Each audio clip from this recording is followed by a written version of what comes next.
minced garlic, soy sauce, oyster sauce, lime juice, black pepper and chili powder. Iprito ko na itong pork.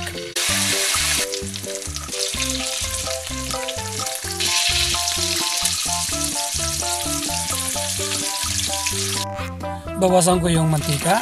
Ibabalik ko itong pork. Yung marinade ay ilalagay ko na rin. Pakukulang ko ito hanggang sa mag-reduce yung liquid niya. At lalagyan ko na rin ng bay leaves. At ito nga, nag-reduce na yung kanyang liquid.